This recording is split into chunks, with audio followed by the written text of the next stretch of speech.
डरो मत, कोई अपराध बन जाएगा तो अपराध मोचन भी तो वही करेंगे हम जिनकी शरण में है।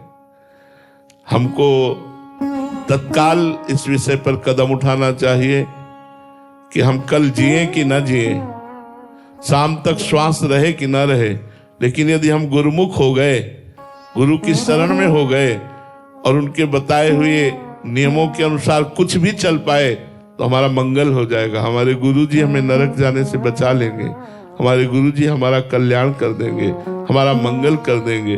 गुरुमुख होकर के ही शरीर छोड़ना चाहिए, और कब छूट जाए शरीर इसका पता नहीं। इसलिए ये मत डरो कि कहीं कोई अपराध बन जाएगा, हम निर्वाह ना कर पाए। निर्वाह करवाएंगे गुरुदेव, तुम तो केवल गुरुदेव की शरण में हो, गुरुदेव के हाथ की कठपुतली बन जाओ, सब निर्वाह हो करवा लेंगे। सारी सामर्थ्य गुरुदेव की काम करती है। हम आपसे सच्ची कहते हैं, हम में कोई सामर्थ्य नहीं, गुरुदेव इष्ट की कृपा काम कर रही। वैसे ही आप शरण में हो जाओ, शरण में हो जाओ तो वो तुम्हारी रक्षा करेंगे, वो तुम्हें चलाएंगे, वो तुम्हें बल देंगे। पहले शरण में तो हो, डरो मत कि कोई अपराध बन जाए। अपराध बन जाएगा तो अपराध मोचन भी तो वही करेंगे। हम उनकी शरण में, हम उनके बच्चा हैं, कहाँ जाएंगे?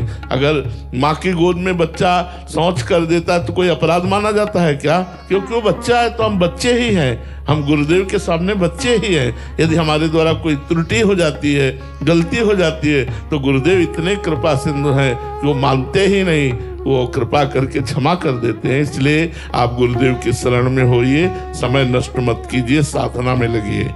एक दो इसमें जो संशय रहते हैं, एक है कि जैसे संसार में रहते हैं बहुत सारे लोग हैं जो अलग अलग ऑफिस में काम करते हैं, तो उनका एक संशय बड़ा रहता है कि जैसे इसमें खाने के नियम होते हैं, तो कभी गलती से खा लिया। कोई बात नहीं, कोई बात नहीं। हाँ, ये चीज गलती से हम मांस ना खाएं, गलती से हम अंडा ना खाएं, लेकिन अगर प्याज लहसुन पड़ा हुआ भोजन मिल गया है और ऐसे पा लिया है, तो देखो हम आपसे स्पष्ट कहते हैं कि प्याज लहसुन पाना कोई पाप नहीं है, क्योंकि इसमें किसी की हत्या नहीं है। जैसे आलू पैदा होती है, ऐसे ये प्याज लहसुन पैदा होता है, पर ये घोर तमोगुणी है। इसलिए हमारे संतों ने, हमारे भगवत समाज ने इसे त्याग किया है कि ये तमोगुण प्रमाद पैदा कर देगा, पाप प्रवृत्ति पैदा कर देगा, निद्रा आलस्य प्रमादोत्थम तत्तामस मुदाहृतम। इसलिए इसका त्याग किया गया है। यदि आप दीक्षा लिए हो, ना पाओ बहुत अच्छा है, लेकिन सर्विस में हो, आपकी रसोई में वही बनता है, तो आप भगवान नाम लेकर पाओ और खूब नाम जप करो, मंत्र जप करो। इसलिए कह रहा हूं कि कम से कम नाम जप और मंत्र जप तो होगा।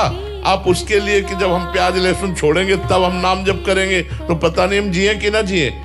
प्याज लहसुन को निमित्त बनाकर हमारा जीवन व्यर्थ चला जाए, नहीं, बिल्कुल ऐसा नहीं। बहुत से विद्यार्थी हैं, बहुत से हमारे सर्विसमैन हैं, बहुत से व्यापारी हैं जो देश विदेश जाते हैं। हम ये प्रार्थना करेंगे कि आप मांस मत खाओ, आप शराब मत पियो, आप अंडा मत खाओ। इसमें दूसरे जीवों की हिंसा और अपनी बुद्धि का भ्रष्ट होना। लेकिन अगर कहीं ऐसा, कोशिश करो कि प्याज लहसुन ना पाओ, लेकिन अगर ऐसा है कि आप बिना प्याज लहसुन के भोजन के मिलता ही नहीं है, तो आप पाओ और राधा राधा जपो, आपका मंगल होगा, आपका कल्याण होगा, निश्चित समझो। आप इसमें डरो मत।